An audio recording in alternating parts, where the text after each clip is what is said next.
Hello दोस्तों, स्वागत है आप सभी का एक्सीलेंट गाइड के इस ऑनलाइन प्लेटफॉर्म पे। मित्रों, पिछले क्लास में हम लोग इतिहास के ऊपर चर्चा किया था। हम लोगों ने प्लासी युद्ध और बक्सर युद्ध के विषय में अच्छे से जानकारी प्राप्त किया। आज की क्लास में हम लोग दोस्तों आंग्ल सिख युद्ध के ऊपर बात करेंगे। दोस्तों, आंग्ल सिख युद्ध जो कि पंजाब और अंग्रेजों के बीच लड़ा गया, उन सभी के ऊपर हम लोग विस्तार से चर्चा करेंगे। यदि आप चैनल पर नए हैं तो चैनल को सब्सक्राइब कर लीजिए और दोस्तों इस वीडियो को शेयर भी कर दीजिए ताकि भविष्य में जो भी स्टूडेंट्स हों उन सभी को ये क्लास के फायदा हो सके। ठीक है मित्रों, चलिए फिर आज की क्लास को शुरू करते हैं। दोस्तों, पहला क्वेश्चन स्क्रीन पर आ चुका है। यहाँ पे पूछा गया है कि सिखों के 10वें गुरु कौन थे। ऑप्शन ए गुरु गोविंद सिंह, ऑप्शन बी गुरु हरगोविंद सिंह, ऑप्शन सी गुरु नानक देव, ऑप्शन डी इनमें से कोई नहीं। तो बताइए यहाँ पे कौन सा हो जाएगा सही उत्तर। सिखों के 10वें गुरु कौन थे दोस्तों? तो ध्यान दीजिएगा, यहाँ पे आपका सही उत्तर होगा ऑप्शन ए गुरु गोविंद सिंह।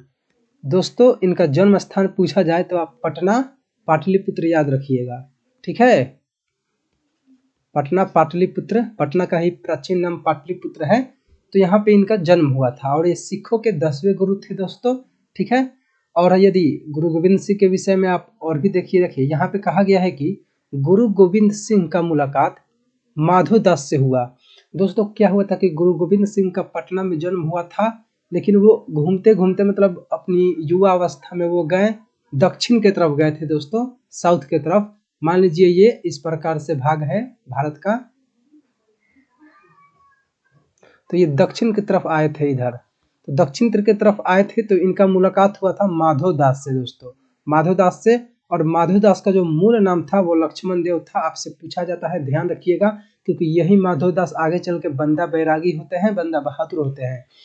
इनका जो मूल नाम था दोस्तों वो लक्ष्मण देव था। ठीक है, यहाँ पे देखिए, गुरु गोविंद सिंह ने इसे बंदा बैरागी कहा। ठीक है ना, गुरु गोविंद सिंह ने किसे? माधो दास को। माधो दास जिनका मूल नाम लक्ष्मण देव था, इन्हीं माधो दास को गुरु गोविंद सिंह ने बंदा बैरागी नाम दिया और यही बंदा बैरागी आगे चलकर बंदा बहादुर नाम से प्रसिद्ध हुआ। ठीक है मित्रों, इस प्रकार से आप याद रख सकते हैं कि जो माधो दास था, माधो दास का नाम बंदा बैरागी किसने दिया? तो आप याद रख सकते हैं गुरु गोविंद सिंह, जो कि सिखों के 10वें गुरु हैं। इसके आगे देखते हैं फिर प्रश्न संख्या 2 है, दल खालसा की स्थापना किसने की थी? ऑप्शन ए चरत Singh, option B Jai Singh, option C Kapoor Singh, option D Phool Singh. तो बताइए यहाँ पे कौन सा हो जाएगा सही उत्तर। दल खालसा की स्थापना किसने की थी? इंपॉर्टेंट क्वेश्चन है दोस्तों, पूछा गया है आपके एग्जाम में। बताइए यहाँ पे कौन सा हो जाएगा सही उत्तर। तो दोस्तों यहाँ पे ध्यान दीजिएगा, आपका ऑप्शन सी कपूर सिंह। दोस्तों बिल्कुल यहाँ पे कपूर सिंह आपका राइट हो जाएगा। ठीक है, इस बात को आप ध्यान रखिएगा। चलिए फिर इसके आगे देखते हैं। प्रश्न संख्या 3 है दोस्तों, आधुनिक पंजाब के निर्माण का श्रेय किस मिसल को दिया जाता है? ऑप्शन ए सुकर चकिया मिसल, ऑप्शन बी अहलूवालिया मिसल, ऑप्शन सी फुलकिया मिसल, ऑप्शन डी सिंहपुरिया मिसल। तो बताइए दोस्तों कौन सा हो जाएगा सही उत्तर। दोस्तों, पंजाब में मिसलों के निर्माण की गई थी, जिसमें टोटल कितने मिसल थे? 12 मिसल। 12 मिसल दोस्तों टोटल थे। 12 मिसल में से यहाँ पे कुछ ये 4 आपके प्रमुख मिसल दिए गए हैं, और इन 4 मिसल में से आधुनिक पंजाब के निर्माण का श्रेय किस मिसल को दिया जाता है, यही आपसे पूछा गया है। तो यहाँ पे आपका सही उत्तर होगा सुकर चकिया मिसल। कौन सा दोस्तों? सुकर चकिया मिसल। ऑप्शन ए यहाँ पे बिल्कुल करेक्ट हो जाएगा। देखिए यहाँ पे दिया है फुलकिया मिसल। तो दोस्तों फुलकिया मिसल सतलज नदी के दक्षिण में सतलज नदी के दक्षिण में स्थित एकमात्र मिसल। इसका मतलब आप समझते हैं दोस्तों। देखिए इस प्रकार से अगर सतलज नदी बहती है, ठीक है, इधर इस प्रकार से सतलज नदी इधर बहती है, तो जितने भी मिसल थे वो इस साइड में थे। मतलब जितने भी मिसल थे इस साइड में, लेकिन एक फुलकिया मिसल जो था दोस्तों वो सतलज नदी के दक्षिण में था। तो ये आपको समझने की जरूरत है, ठीक है। इसके आगे देखते हैं प्रश्न संख्या 4 हमसे पूछा गया है, रणजीत सिंह शासक कब बने थे? Option A 1780, option B 1792, option C 1799, option D 1805। तो यहाँ पे बताइए कौन सा हो जाएगा सही उत्तर। रणजीत सिंह शासक कब बने थे, आपको बताना है कौन सा हो जाएगा सही उत्तर। हाँ बिल्कुल, तो देखिए दोस्तों यहाँ पे राइट आंसर आपका 1792 होगा। 1792 ऑप्शन आपका बी बिल्कुल करेक्ट है। इनका जन्म दोस्तों 1780 में हुआ था। ये जो 1780 देख रहे हैं यहाँ पे इस समय इनका जन्म हुआ था। और आप देख सकते हैं कि 12 वर्ष की उम्र में 12 वर्ष की उम्र में 12 वर्ष की उम्र में ये शासक बन जाते हैं। कौन? रणजीत सिंह। लेकिन इनका आप देख सकते हैं कि 1792 से 97 यानी कि 5 वर्ष जो है इनका संरक्षण काल माना जाता है। कौन काल दोस्तों? संरक्षण काल। इस प्रकार से आप ध्यान रख सकते हैं। इसके आगे फिर देखिए क्या होता है। हाँ, नोट में महत्वपूर्ण बातें दी गई हैं, आप इसको भी ध्यान रखिएगा। 1799 में अफगानिस्तान के शासक कौन थे? जमान शाह ने रणजीत सिंह को राजा की उपाधि और लाहौर की सूबेदारी प्रदान की। आप यहाँ पे देख सकते हैं कि जो 1799 समय चल रहा है और 1799 में अफगानिस्तान का शासक जमान शाह था और इसी जमान शाह ने रणजीत सिंह को राजा की उपाधि दी और लाहौर की सूबेदारी प्रदान की। मतलब आपसे पूछा जाए कि रणजीत सिंह को राजा की उपाधि किसने दी, यानी इनके नाम के आगे जब राजा लगा तो ये राजा किस शासक के द्वारा दी गई थी? तो आप देख सकते हैं अफगानिस्तान के शासक जमान शाह। कौन दोस्तों? अफगानिस्तान के शासक जमान शाह। समय है 1799, ठीक है। या इसके आगे चलते हैं। फिर 1805 में रणजीत सिंह ने लाहौर को जीता और उसको अपनी राजनीतिक राजधानी बनाया। यानी कि दोस्तों 1805 का समय चल रहा है और 1805 में रणजीत सिंह ने लाहौर को जीत लिया और जीतने के बाद इसको अपना क्या बनाया? राजनीतिक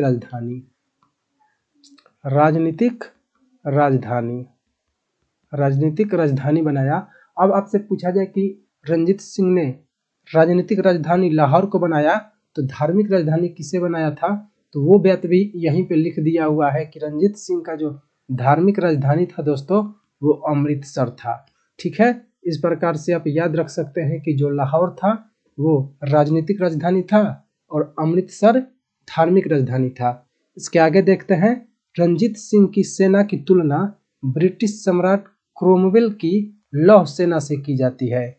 ये बहुत इंपॉर्टेंट क्वेश्चन है, बहुत बार आपके एग्जाम में पूछा गया है।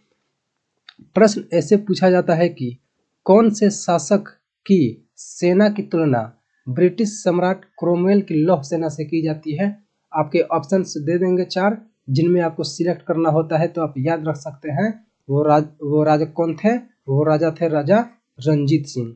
राजा रणजीत सिंह की सेना की तुलना ब्रिटिश सम्राट क्रोमवेल की लौह सेना से की जाती है। इसके आगे फिर देखते हैं अमृतसर की संधि। दोस्तों अमृतसर की संधि 1809 में हुई थी और इसके द्वारा कहा गया है कि सतलज नदी को सीमा बनाया गया। सतलज नदी को सीमा बनाने के बाद रणजीत सिंह को शासक अंग्रेजों ने स्वीकार किया। देखिए अमृतसर की संधि में क्या हुआ था ना दोस्तों, अमृतसर जो आप देख रहे हैं 1809 में, तो सतलज नदी इस प्रकार से थी। तो सतलज नदी के उत्तर में यानी इधर मतलब रणजीत सिंह का अपना साम्राज्य था और वे इधर कितना भी विस्तार करे अंग्रेजों को कोई मतलब नहीं था। लेकिन इस सतलज नदी के दक्षिण में वो विस्तार न करे। सतलज नदी के दक्षिण में अंग्रेजों का था।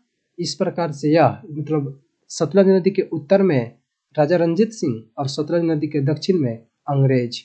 यह संधि अमृतसर द्वारा हुआ था, ठीक है मित्रों। इसके आगे देखिए फिर नोट में ही महत्वपूर्ण बातें हैं। 1831 में रणजीत सिंह के दरबार में अलेक्जेंडर बर्न कौन आया दोस्तों? अलेक्जेंडर बर्न नामक अंग्रेज आया था, ठीक है ना। तो ये यहाँ पे है 1831 में रंजीत सिंह के दरबार में अलेक्जेंडर बर्न आया था और इसका उद्देश्य था सिंधु नदी के मार्ग को सर्वेक्षण करना, मतलब सिंधु नदी के मार्ग को जांच करना, ये इसका उद्देश्य था, ठीक है। अब देखिए प्रथम आंग्ल सिख युद्ध, यानी कि आंग्ल सिख युद्ध के ऊपर बात कर लेते हैं, क्योंकि इसके ऊपर तो हम लोग मतलब एक डेमो समझे जो आपके एग्जाम में पूछा जाता है, इंपॉर्टेंट क्वेश्चंस। अब यहाँ पे है प्रथम आंग्ल सिख युद्ध, जो कि 1845 से 46 तक चला। और देखिए प्रथम जो आंग्ल सिख युद्ध हुआ था, इसमें टोटल 5 युद्ध हुए थे, जिसमें से 3 महत्वपूर्ण है। 3 के विषय में आप ध्यान रखिएगा। पहला तो था मुदगी का संधि। दोस्तों मुदगी का संधि हुआ, मुदगी का युद्ध, और मुदगी का युद्ध जो हुआ वो लाहौर की संधि द्वारा समाप्त हुआ। फिर दूसरा युद्ध हुआ फिरोजपुर का युद्ध, और यह भैरोवाल की संधि द्वारा समाप्त हुआ। और तीसरा युद्ध था दोस्तों सबराव का युद्ध, ठीक है। तो आप देख सकते हैं कि प्रथम आंग्ल सिख युद्ध में टोटल 5 युद्ध हुए, जिसमें से 3 महत्वपूर्ण हैं, और वो 3 है मुदगी का युद्ध, दूसरा है फिरोजपुर का युद्ध, और तीसरा है सबराव का युद्ध। इसमें दो हुई थी संधियां, लाहौर संधि व भैरोवाल संधि। आप देख सकते हैं कि लाहौर संधि हुई थी मुदगी के युद्ध में, और भैरोवाल की संधि हुई थी फिरोजपुर के युद्ध के समाप्ति में। इसके आगे देख सकते हैं, यहाँ पे पूछा गया है कि प्रथम आंग्ल सिख युद्ध में आपसे पूछा जाता है तत्कालीन गवर्नर जनरल कौन था। तो आप याद रख सकते हैं लॉर्ड हार्डिंग। लॉर्ड हार्डिंग उस समय, यानी कि कब? प्रथम आंग्ल सिख युद्ध के समय लॉर्ड हार्डिंग तत्कालीन गवर्नर जनरल था, ठीक है। बात कर लेते हैं द्वितीय आंग्ल सिख युद्ध की, जो कि 1848 से 49 तक चला था। अब आप देख सकते हैं कि यह रामपुर का युद्ध हुआ, इसमें चिलियान का युद्ध हुआ, और इसमें गुजरात का युद्ध हुआ। यानी कि 3 इसमें भी महत्वपूर्ण है, रामपुर का युद्ध, चिलियान का युद्ध और गुजरात का युद्ध।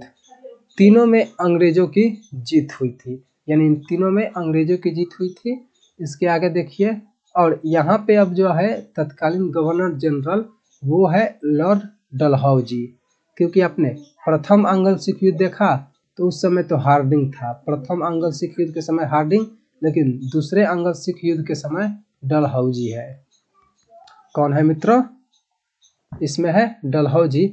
और देखिए यह डलहौजी, चिलियान के युद्ध पर डलहौजी ने कहा कि यह विजय पराजय के बराबर है, क्योंकि चिलियान के युद्ध में अंग्रेजों द्वारा खर्चा बहुत किया गया था।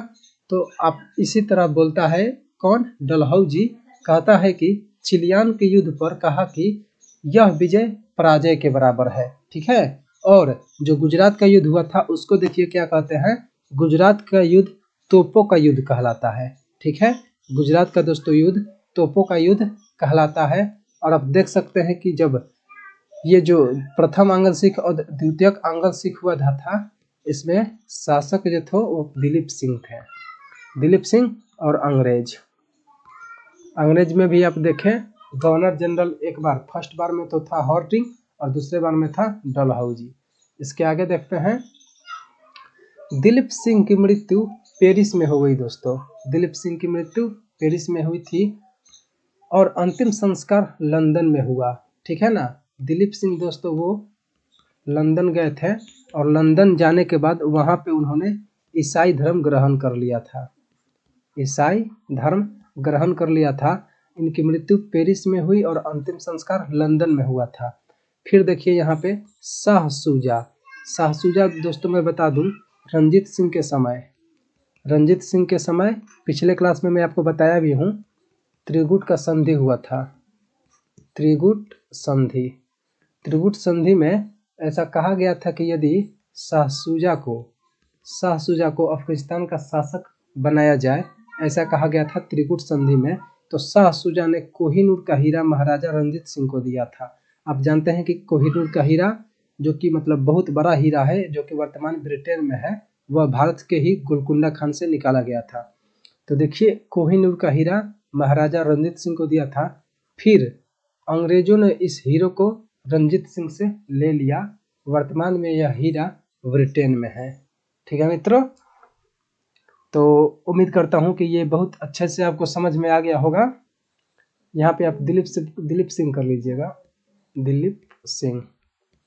ठीक है, दिलीप सिंह से अंग्रेजों ने ले लिया और जो शाह शुजा था वो किसको दिया था? रंजीत सिंह को दिया था।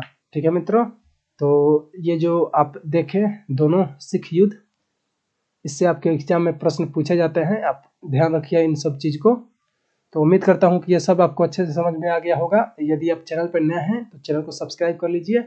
अगले क्लास में हम लोग आंग्ल मराठा और पॉलिटी के जो क्वेश्चंस हैं उन सभी के ऊपर बात करेंगे। तो आप सभी को जुड़ने के लिए धन्यवाद। जय हिंद।